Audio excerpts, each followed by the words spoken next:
श्री कृष्ण जन्म कथा। द्वापर युग में मथुरा शहर में भोजवंशी राजा उग्रसेन राज करता था। उसकी दो संतानें थीं, एक पुत्र तथा एक पुत्री। पुत्र का नाम कंस तथा पुत्री का नाम देवकी था। कंस बड़ा अत्याचारी था। उसने अपने पिता को कारागार में बंद कर दिया था और स्वयं मथुरा का राजा बन बैठा। उसने अपनी बहन का विवाह यदुवंशी नरेश वसुदेव से कर दिया, जो गोकुल के निवासी थे। एक बार कंस अपनी बहन तथा अपने बहनोई को उनके घर छोड़ने जा रहा था। तभी रास्ते में आकाशवाणी हुई, हे कंस, जिस बहन को तू छोड़ने जा रहा है, इसी बहन की 8वीं संतान तेरी मृत्यु का कारण बनेगा। इतना सुनते ही कंस देवकी का वध करने के लिए आगे बढ़ा। वसुदेव ने कंस से कहा, हे कंस, मेरी जितनी भी संतानें होंगी उन्हें मैं आपको सौंप दूंगा, लेकिन मेरी पत्नी को छोड़ दो।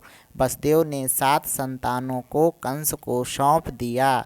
कुछ समय बाद देवकी के 8वीं संतान होने वाली थी। भगवान विष्णु ने देवकी को स्वप्न दिया और कहा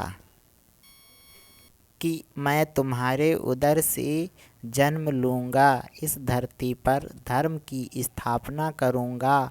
और भगवान अंतर्ध्यान हो गए। भगवान की लीला ऐसी हुई कि देवकी यह बात भूल गईं। रात्रि को ठीक 12 बजे थे। चारों तरफ बारिश हो रही थी, बिजली चमक रही थी। भाद्रपद का महीना चल रहा था। इसी मास में भगवान कृष्ण का जन्म हुआ था। भगवान की लीला से सभी पहरेदार सो गए। देवकी वसुदेव की बेड़ियां खुल गईं, सभी दरवाजे खुल गए। वसुदेव ने श्री कृष्ण को सूप में रखकर यमुना के उस पार ले चले। यमुना जी ने भगवान के पैर छुए। भगवान शेषनाग ने अपने फनों से भगवान पर छतरी की। उधर गोकुल में यशोदा ने माया रूपी कन्या को जन्म दिया। यह सब भगवान की लीला थी। वसुदेव ने श्री कृष्ण को यशोदा के पास लिटा दिया और माया रूपी कन्या को वसुदेव ने सूप में रखकर मथुरा ले आए। बच्चे की आवाज़ सुनकर पहरेदार जाग गए।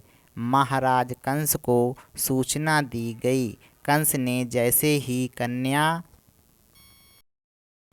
को कंस ने पकड़ना चाहा, वैसे ही कन्या आकाश में चली गई और बोली, तू मुझे क्या मारना चाहता है? तुझे मारने वाला गोकुल में पैदा हो चुका है। कंस भगवान को मारने के लिए कई प्रयास किए, लेकिन सब विफल हुए। अंत में भगवान कृष्ण ने कंस का वध कर दिया। बोलो श्री कृष्ण भगवान की जय। बोलो श्री राधे रानी की जय।